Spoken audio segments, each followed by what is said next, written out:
to my video. तपाईँहरू सबैजनालाई स्वागत छ मेरो भिडियोमा once again. After a long क्या मैले चाहिँ भिडियो हतपत बनाउँदिनँ कहिले काहीँ हो त्यो पनि बनाए पनि हाल्छु कि हाल्दिनँ त्यो मेरो कहिले पनि फिक्स हुँदैन जस्ट फर मेमोरिज मैले भिडियो बनाउने भनेको चाहिँ अनि यो भिडियो चाहिँ मेरो लागि एकदम धेरै स्पेसल छ किनकि तपाईँहरू हेरेर थाहा पाउनुहुन्छ म कहाँ छु भनेर right now I am here in Zurich airport in Switzerland guys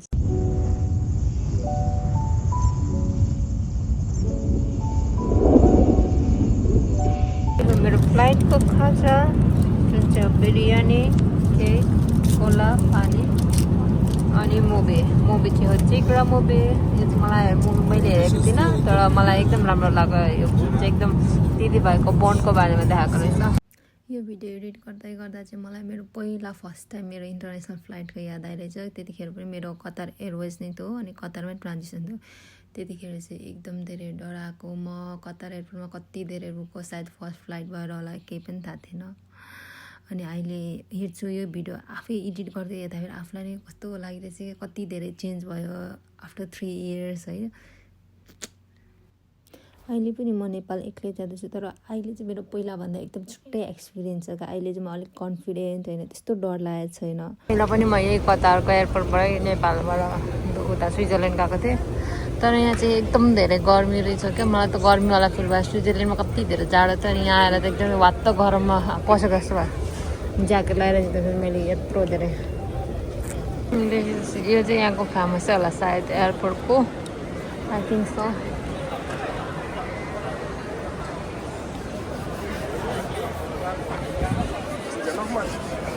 कतारमा ल्यान्ड भएर पनि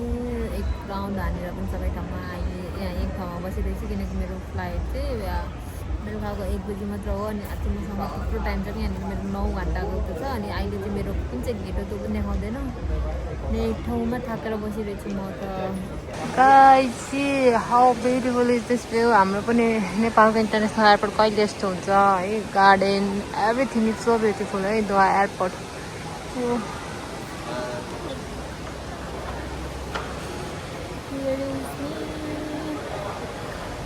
Here is my suitcase. म चाहिँ यति ट्राभल गर्दैछु मेरो ट्रान्जिट 9-10 घन्टाको भएर चाहिँ म आज यो कतारको एयरपोर्ट सबै वरिपरि 2-3 घन्टा लगाएर घुमेको sometimes you should have to travel alone गएर देखेको झर्ना चाहिँ सानो झर्ना एकदम चाहिँ यहाँको मान्छेहरू चाहिँ प्रायः बाहिर देशको मान्छेहरू धेरै क्रिएटिभ भएको कि हाम्रो देश चाहिँ केही गर्नु नसकेको हो कि देखेर छक्क पर्ने कि कस्तो ड्रिमी पुरा ड्रिमी प्लेसहरू चाहिँ त्यहाँ oh my god so beautiful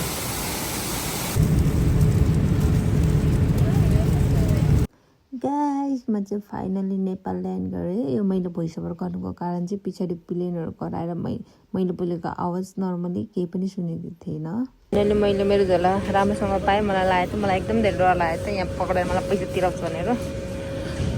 guys I am so happy चाहिँ म आज मलाई अगाडि आउनु भनेको थिएँ 1 घन्टा पुऱ्याएर मैले पासपोर्टै बिर्सेछु के मलाई स्वागत धेरै छिटो मैले अघि आएको यहाँ 1 घन्टा बस्दा आधी बाटोबाट फर्किनु पर्यो घरै म अब त भयो मेरो फोन झर्छ मैले त तिमीसँग साथी हो चार्जर छ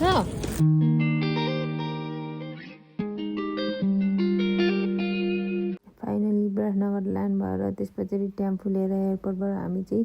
इटेरी जाँदैछौँ बिकज मेरो घर चाहिँ इटेरी हो अनि त्यहाँको वेदर चाहिँ एकदम त्यतिखेर मतलब यस्तो जाडोदेखि पनि गर्मी ठाउँमा आएर किन मलाई वेदर चाहिँ एकदम धेरै गर्मी लागिरहेको थियो बट आई इन्जोय एभ्रिथिङ हाम्रो घरमा चाहिँ कसैलाई पनि थाहा थिएन म आउँदैछु भनेर अनि भाइलाई पनि ढाडेर हामीले चोक बोलाएको थियौँ उसले पनि मलाई देखेर एकदम सरप्राइज भएर थियो सुरुमा त नोटिसै गरेको थियो नर्मली बहिनीसँग बोलेपछि त भरे म भिडियो गर्दै आएको थिएँ अनि मलाई देखेर त यत्रो कराएको थियो कि कस्तो थर्केको मतलब वरिपरिको मान्छेले पनि फर्केको सबै हामीलाई आइरहेको थियो क्या त्यो भिडियो म तपाईँहरूलाई मेरो बहिनीले पनि भिडियो गरेको छ म फेरि त्यो साउन्डमा राखिदिन्छु हेर्नु होला यो सामान लग्नु पर्ने भाइ साँच्चै हो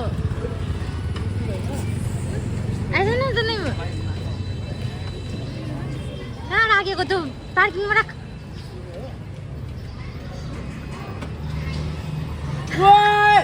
कत्रो भाजी पनि सकाइदियो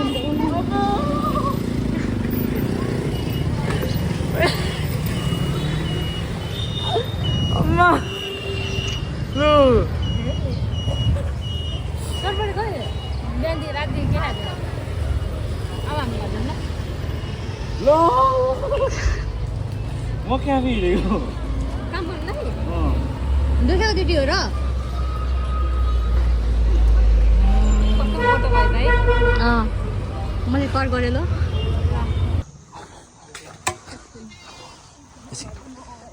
पछाडि ल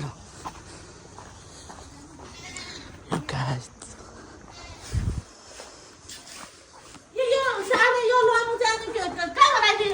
ला कहाँ त जानु होला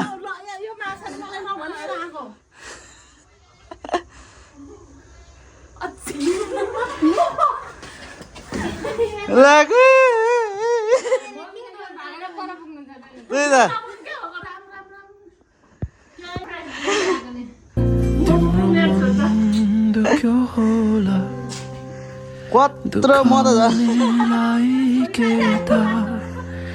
कति सपना मैले अस्ति आउँछ नि बर्थडे अगाडि गिफ्ट राखिराख्नु भनेर मैले भनेको थिएँ कहिले हो लम्बुको बर्थडे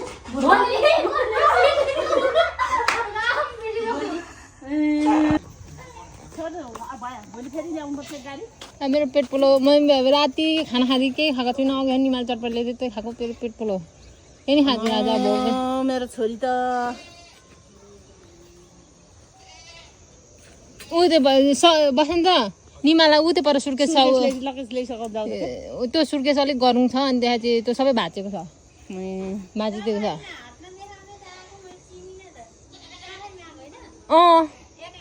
सफारीमा एक्लै होइन ऊ सङ्गीता र म काठमाडौँबाट आएको नि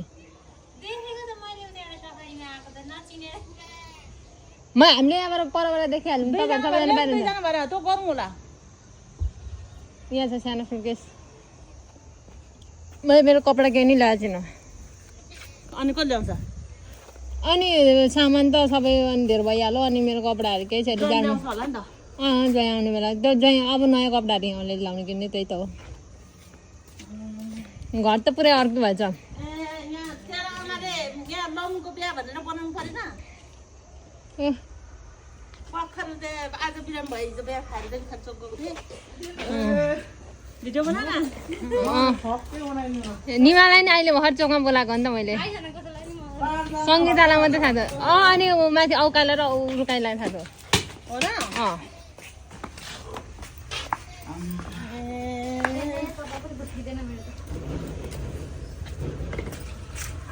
आऊ बस्नु त छोडिदेऊ त भित्र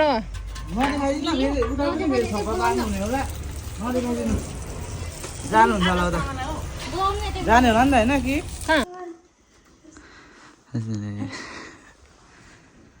ल हो tasdile जान्नु है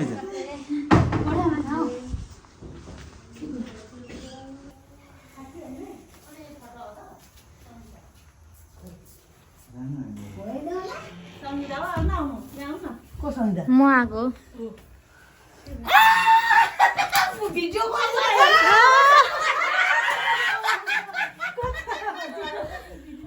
मलाई यसले अस्तिको दिन के भनेको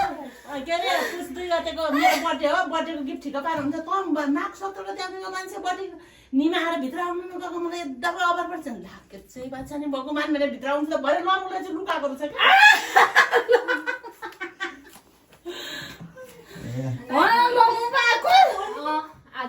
म त पसेको सङ्गीतसँग बोल्दै बस्दै थिएँ खोइ अनि जन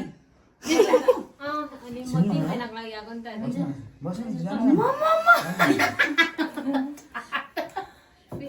सरप्राइज पनि सबैले बाटोमा राखेछ कि अनि सङ्गीता र निमा आयो अनि मैले निमालाई तिमी सङ्गीतालाई पचाउन थाल्यौ यता हेरेर कैसे तेरी ना धूप चुने ना छाँव कैसे तेरी कैसे ठोर टिके ना पाऊं कैसे यो काट्छिदा हुन्छ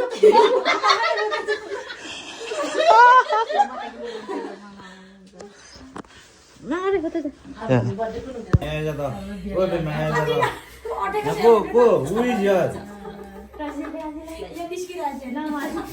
ला ल गाई ल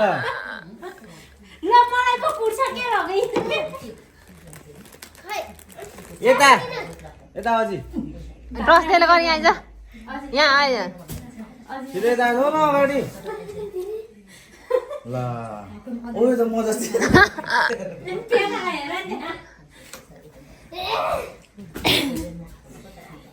ल मलाई बटार छ यसले के गरेको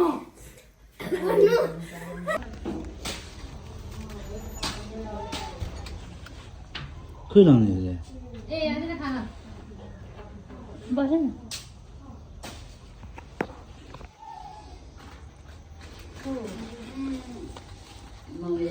थ्याङ्क यू ए निमाको सरप्राइजरको